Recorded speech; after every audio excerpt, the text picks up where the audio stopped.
Hello everyone, welcome to my channel. This channel is for educational purposes, and we generally look at esoteric and obscure um, offerings from different authors or movements or traditions, and um, usually we're looking at theories of everything, all-encompassing theories that uh, purport to describe the whole of reality. And today is video number 265 that we have done on the reciprocal system of theory, which is a theory of everything or a system of theory that was first authored by Dewey B. Larson. He had his first epiphanies about the reciprocal system way back around 1930.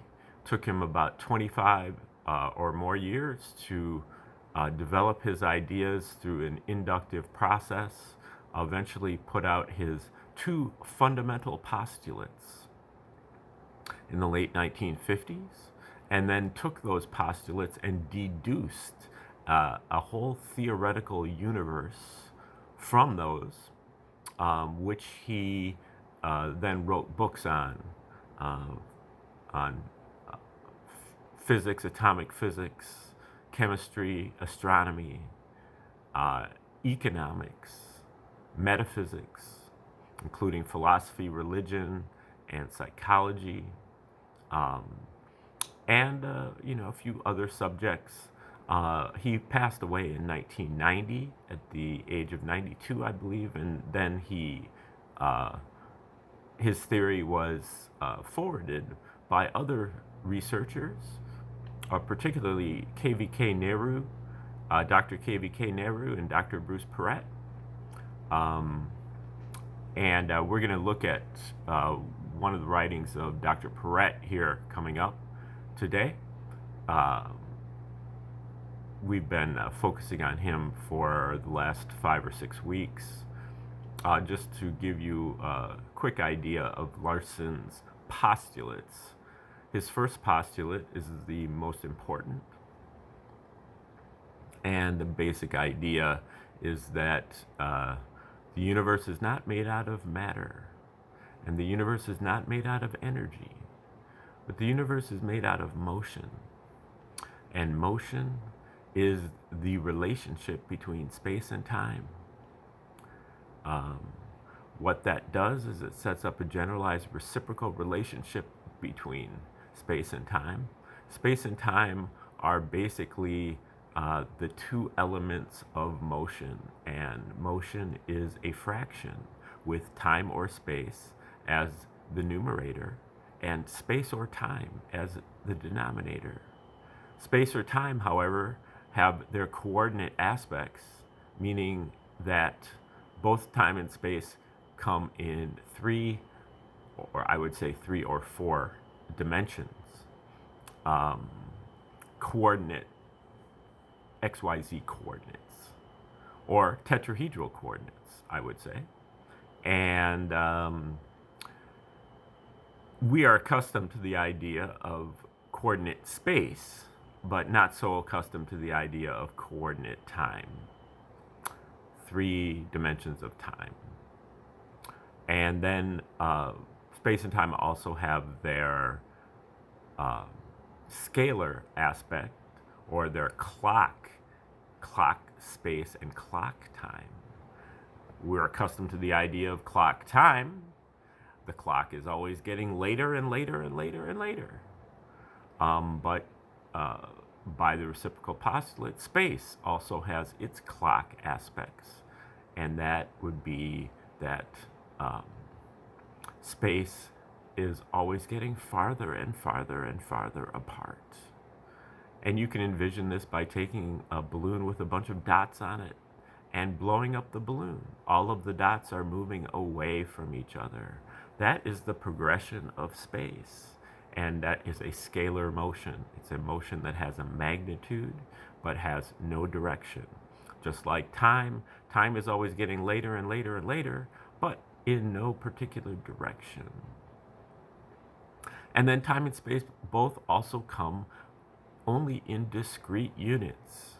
There is a minimum unit of time and a minimum unit of space. And you can't have any less than 1 unit. And exactly 1 unit of space in 1 unit of time is the speed of light. That sets up the speed of light as being the midpoint of the universe, not the maximum, like Einstein would say, but the midpoint of the universe, meaning that half of the universe is moving faster than the speed of light, which is what Larson calls the cosmic sector. And the slower than the speed of light sector that we're familiar with is what Larson calls the material sector. In the material sector, you have coordinate space, 3 dimensions of space, or 4, and you have clock time. It's always getting later and later and later. But in the cosmic sector, you reverse the roles of space and time, and you have coordinate time, 3 or 4 dimensions of time, and you have clock space. Space is always getting farther and farther and farther apart.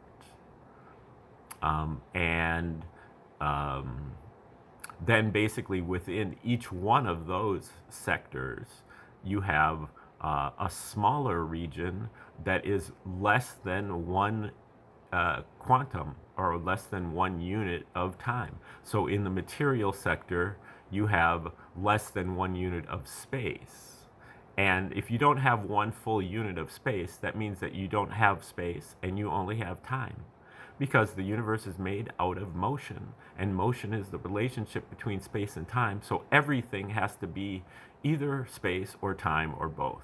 And so if you don't have space, then you only have time. So Larson calls this region of less than 1 unit of space the time region. And the time region is the region of, atoms and molecules, basically. And in the cosmic sector, you have what he calls the space region. Everything that is within 1 unit of time, it has to be space because you don't have time. And so the space region is the region of atomic and molecular antimatter, okay, or what Larson calls cosmic matter. Okay, so that's the basic gist of the reciprocal system of the first postulate. The second postulate is less important, and some of it has been questioned by, in particular, Dr. Bruce Perret. But it says that the universe conforms to the relations of ordinary commutative mathematics. Its magnitudes are absolute, and its geometry is Euclidean. Now, Euclidean geometry is your basic XYZ coordinates. However, Dr. Perret has revised that to be in his, what he calls RS2, the re-evaluation of the reciprocal system. He contends that the universe of the geometry of the universe is projective geometry. And Euclidean geometry is just a subset of projective geometry. There's what you would call a geometrical cascade, cascading from projective geometry to affine geometry to metric geometry, and then finally to Euclidean geometry. And there may be another geometry or two interspersed there also that hasn't been considered yet. Anyway, now Dr. Perret, writing under the name of Daniel Phoenix III, and Daniel Phoenix III is a possibly fictional person who was one of the computer programmers at the Montauk Project of the early 1980s, the top secret government time travel fiasco. And not sure if he was really there or not, but he writes kind of like he was. And he has really, in his RS2, has extended the reciprocal system into fields that are seem to be fairly far removed from where Larson was. And some of his articles are quite speculative, as this one is. But they're quite useful articles, not only for the conclusions that he draws, but just for the process of how he goes about kind of evaluating the reciprocal system. So this is, I believe, our third day of looking at this article, which is called extra-dimensional and extraterrestrial entities. And we're going to take over. So if you want to go back to the start of this article, go back 2 days and watch the previous 2 videos, and then you'll be caught up. We're going to start here kind of in the middle of the paragraph, just reading the last sentence of this last paragraph and then moving into the next part. The switch from space to equivalent space. Now, again, just to remind you, equivalent space is the basic idea is that we live in the material sector. Our senses live in the material sector. We observe from the material sector, and so we cannot see time. We only see space, but we can detect time by the way it affects space. And one of the examples that is used is iron filings in a magnetic field. The magnetic field is in time, but the iron filings are in space, and we can see the pattern that the iron filings form in the magnetic field, and so we can get a sense of the magnetic field. Now, when we're talking about within the time region or within the space region, in the microscopic realm, he uses the concept of equivalent space. So that is basically, it goes up to another dimension, but it is basically the time equivalent of space. So we see it in space, but it really is in time. So he says the switch from space to equivalent space explains why this barrier is there between the 3-dimensional macrocosm and the 4-dimensional microcosm. Okay, so the switch from space to equivalent space explains why this barrier is there, for when one crosses from the 3rd density and into equivalent space, they begin to have direct access to the dimensions of time and the mystical universe it symbolizes. Larson defines his 3 levels of existence as 1. Inanimate, particles and atoms, chemistry, defined by the time or space regions. 2. Biologic, living organisms, defined by the life unit. And the life unit is a combination of a material and a cosmic entity combined at the right phase, like out of phase. Now, if you combine a material and a cosmic entity, they will annihilate each other. That is, a matter, antimatter meeting, or I don't know what the word is, but a collision of matter and antimatter. But if you have matter and antimatter meeting directly out of phase and at the right proportions, then it becomes the life unit. It's an explosion of life as opposed to just an annihilation explosion. Okay, then Larson's 3rd level of existence is what he calls ethical.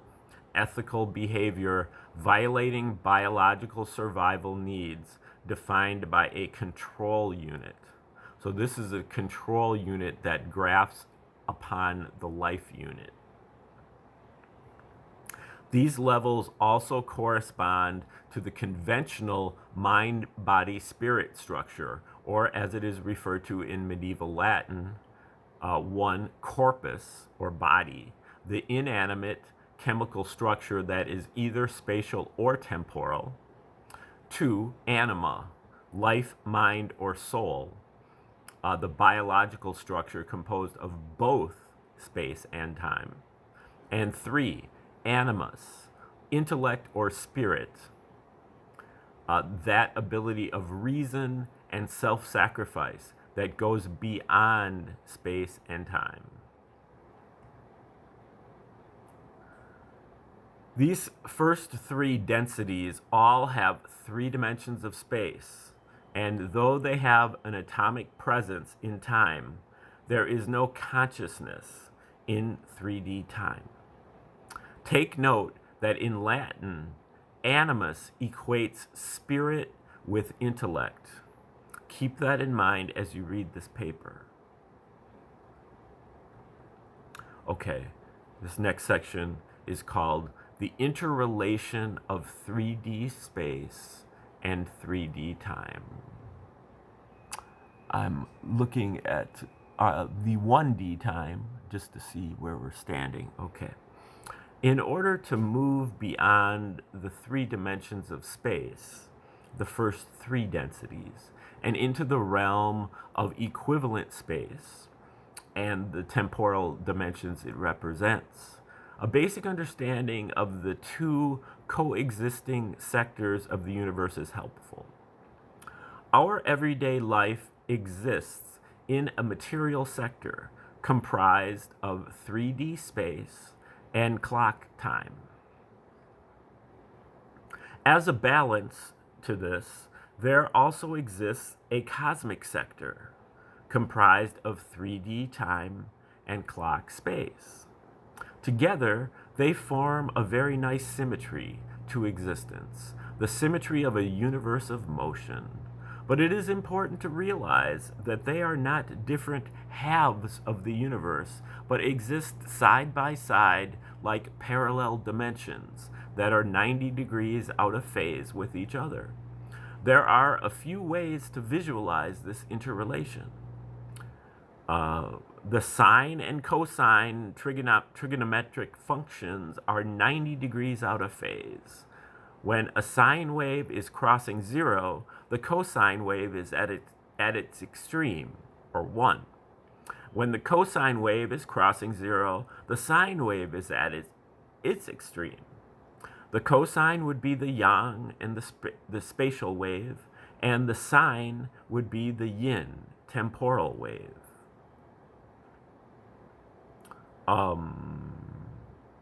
I'm not sure why one would be one and the other would be the other. It seems like they would be the same, and it would be arbitrary.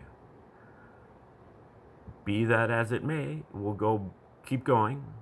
Geometrically, as the difference between points and lines of a 3D diagram, such as a triangle, where you can draw the triangle by connecting 3 points or by intersecting 3 lines. And geometrically in 3 dimensions between vertices and faces.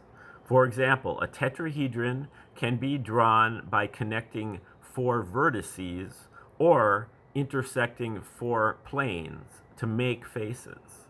This is the visualization that is most helpful in the 3D macrocosm of the natural world.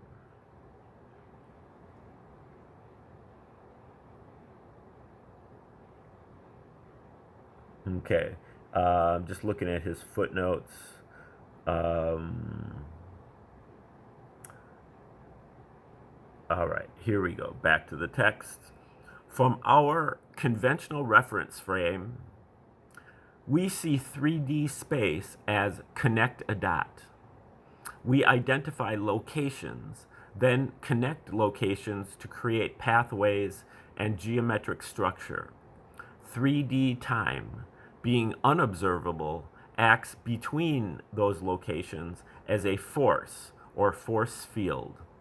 Time is the line between 2 points, or the face between 3 vertices that can expand or compress to move the relative positions of the spatial points, which we interpret as the pushing or pulling of electric and magnetic fields.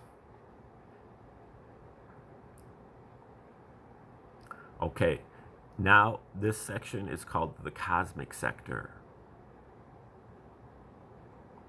Because of the reciprocal relation between space and time as motion, everything that we see in space has its temporal equivalent. If one were to move their consciousness out of the material, spatial sector and into the cosmic temporal sector, everything would appear inside out. However, if you were born in the realm of 3D time, you would claim that folks living here in the material sector had everything inside out, upside down, and backwards, because your consciousness would be adjusted to viewing time as locations and space as force fields. It is all a matter of perspective. Okay, we're gonna end it there. The next section gets into the meat of the paper called extra-dimensional entities, and we will pick that up starting tomorrow. So thanks for tuning in today, and have a great day.